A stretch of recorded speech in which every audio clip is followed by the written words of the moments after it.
The iPhone 15 lineup is rumored to get even more expensive, and it's actually kind of justified. The price hike should only affect the iPhone 15 Pro models, which among other things are getting titanium frames, making them more durable and especially lighter, which is what a decent amount of users have been complaining about. And while the iPhone 14 Pro starting price at $1,000 is a lot higher than flagships from a few years ago, considering inflation, it's actually not that bad, especially when you factor in how much more expensive Chinese labor has gotten over the recent years. And while Apple does produce iPhones outside of China as well, they're mostly the older models. So if you're an iPhone user, let me know what you think about Apple's pricing. Welcome back to the channel. So iPhones are once again getting a little bit more expensive. However, I would counter with the fact that iPhones are actually cheaper than ever. The Pro models at $1,000 are actually not all that more expensive than flagships from a few years ago, when you factor in for inflation, especially inflation after the big bad virus. So considering inflation, the Pro models actually cost about the same as the flagships would a few years ago. But not only that, of course, you also have the more budget iPhone option. So that's the iPhone 14 Pro, but then you have the regular iPhone 14,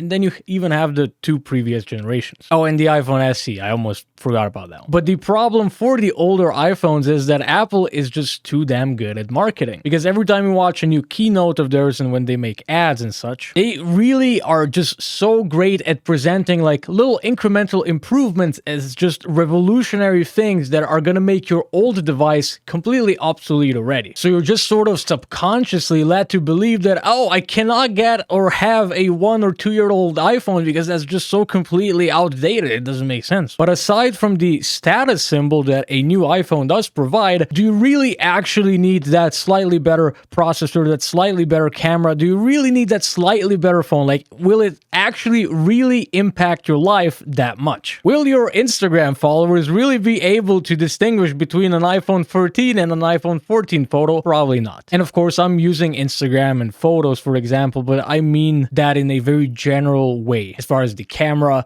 processor, display, all of those sort of things. And another major reason why iPhones are getting more expensive is because everything is getting more expensive, because Chinese labor in particular is getting way more expensive. There is actually a shortage of workers in China right now. China had the one-child policy for a very long time, and now they got themselves into a situation where they have a lot of the older population, but they don't have a lot of the younger population that they need. Because back then, China was worried that there were just going to be so many kids that the younger generation was just going to eat the older population alive, so to speak. But these days in China, as well as it is apparent in many other countries, there's just not enough of young people. Not to mention that the young people that you do have in China don't want to work in factories. They don't want to work in manufacturing. They want to go into other sectors like information and such, to sit behind a desk and do things there instead of on the assembly line assembling iPhones your entire day. But I do have to say that while the iPhones, all things considered, are actually not all that expensive,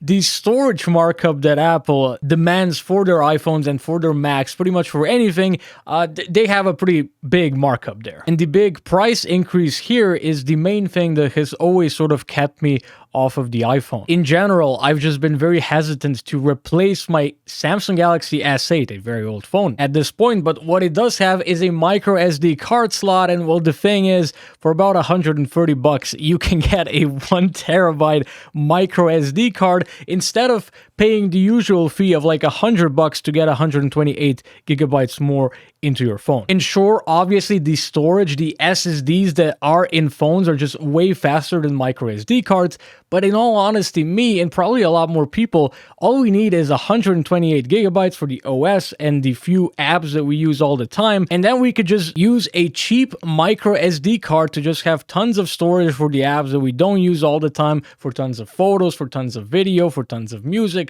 anything. Not to mention that when you upgrade your phone, of course, you can take your microSD card with you. And also, if something does happen to your phone, maybe it catches fire because your battery bursts, or maybe you drop it into the ocean, there's a bigger chance that you're going to be able to safely recover your files by just extracting the microSD card than having to get the data off of an essentially broken phone. But the fact of the matter is, microSD cards are just never coming back because it makes no sense for the manufacturers, because pretty much everyone is trying to sell you a cloud subscription. And even if the manufacturer of the phone doesn't have a cloud that they're trying to sell to you themselves, they can just get a commission if they promote some sort of a different cloud to you from someone like Google or Microsoft or Apple or whoever. But to sort of return to the main topic, so the rumor is that we are expecting a price increase outside of the US, and also don't rule out a price increase in the US either. So I guess it's just a general price increase, but just more likely everywhere else than the US. And apparently the pricing could increase up to $200 for the Max model, which I don't think the buyers of the Max models will really care all that much, because if you're just loading up your iPhone like that, I don't know, you're really not going to care about the $200. They might even like that the iPhone is even more expensive now, so it's even more exclusive, even more of a status symbol. So anyways, thanks for watching. Let me know what you had for breakfast. I had eggs, some bacon, just a very basic breakfast. A few months ago, it would have been raw eggs and spinach. Anyways, hopefully you have a nice day.